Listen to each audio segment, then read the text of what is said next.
बिजनौर की वो जाति जो इस समय प्रधानमंत्री तक चर्चाओं में है। बिजनौर की वो जाति जिससे 15 जनवरी को प्रधानमंत्री मोदी खुद करेंगे संवाद। पुलिस कप्तान ने भी आखिर क्यों शेयर किया इस जनजाति के साथ अपना फोटो। आखिर कौन लोग हैं ये जिनकी चर्चा देश स्तर पर हो रही है। प्रधानमंत्री नरेंद्र मोदी जनपद बिजनौर में निवास करने वाली बॉक्सर जनजाति से संवाद करेंगे। गत 12 जनवरी को पुलिस अधीक्षक बिजनौर नीरज कुमार जादौन ने भी बॉक्सर जनजाति के साथ अपनी फोटो ट्विटर हैंडल पर शेयर की। वहीं वो जाति जो कई सालों से उपेक्षा का दर्द झेल रही थी, अचानक इतनी चर्चाओं में कैसे आ गई, देखिए ये रिपोर्ट। 17 जुलाई 2023 को जनपद बिजनौर से प्रकाशित हमारे समाचार पत्र जनशौर्य के अंक में संपादकीय पेज पर बॉक्सर जनजाति का इतिहास और मुद्दा उठाया गया था।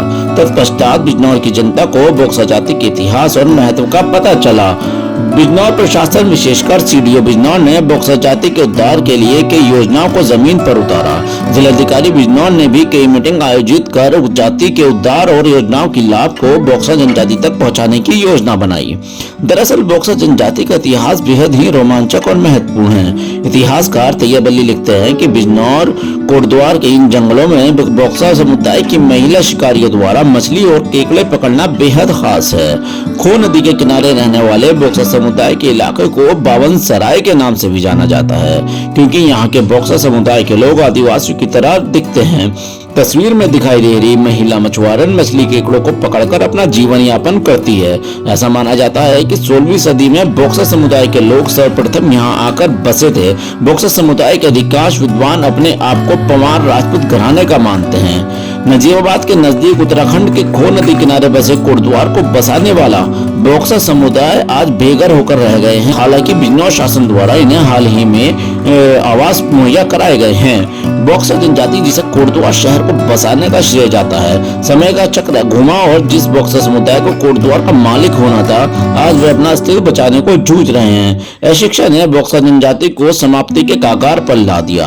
हालांकि शासन की ओर से संचालित विभिन्न योजनाओं का लाभ बॉक्सर जनजाति को दिया जाता है। साथ ही समय समय पर उन्हें शिक्षा को लेकर भी जागरूक किया जा रहा है। आज भले ही कोटद्वार बड़े शहरों की फहरिस्त में शामिल हो, लेकिन एक समय ऐसा भी था जब कोटद्वार को काला पानी की संज्ञा दी जाती थी। कोटद्वार नजीबाबाद का यह पूरा क्षेत्र जानलेवा मलेरिया व हैजा के प्रकोप से जूझता रहता था। जब 16वीं सदी में बॉक्सर जनजाति ने कोटद्वार में बसना शुरू किया था, तब इस समय समुदाय ने विपरीत परिस्थितियों से लड़ते हुए स्वयं को न सिर्फ माहौल के काबिल बना लिया था, बल्कि यहाँ खेती भी शुरू कर दी थी। बाद में अंग्रेजों ने बॉक्सर जाति की माली हालत को देखते हुए इन्हें कृषि भूमि हेतु भूमि उपलब्ध कराई थी, लेकिन 1958 के लगभग हुए बंदोबस्त में इनकी इस भूमि पर अन्य लोगों ने अधिकार जमा लिया था। आज बॉक्सर समुदाय की हालत यह है कि जनपद बिजनौर तथा कोटद्वार में क्षेत्र में बॉक्सर समुदाय के लोग चंद गांवों तक सिमट कर रह गए हैं और अब बॉक्सर समुदाय के समक्ष स्वयं का अस्तित्व बचाने का संकट खड़ा हो गया है। बॉक्सर जनजाति मूलतः खानाबदोश जनजाति है जो जंगलों में जीवन व्यतीत करती है। कुमाऊं सीमा से तराई भाबर में इन्हें बॉक्सर और रामनगर में पीलीभीत तक इन्हें थारू कहा जाता है। ये बात और है कि थारू व मेहर की अपेक्षा वर्तमान में बॉक्सर ही सर्वाधिक पिछड़े हुए हैं। बॉक्सर जनजाति में आज भी बहुत सारी परंपराएं चल रही हैं। बॉक्सर जनजाति आज भी अपनी बहुत सारी परंपराओं और पोशाकों को लेकर खास भी है। इसमें एक परंपरा आज भी जो चल रही है वो नमक लोटा परंपरा है। नमक लोटा के तहत भरी पंचायत के बीच में पानी से भरा लोटा रख दिया जाता है और बॉक्सर समुदाय के मुखिया उस पानी से भरे लोटे में एक चुटकी नमक डाल शपथ लेते हैं।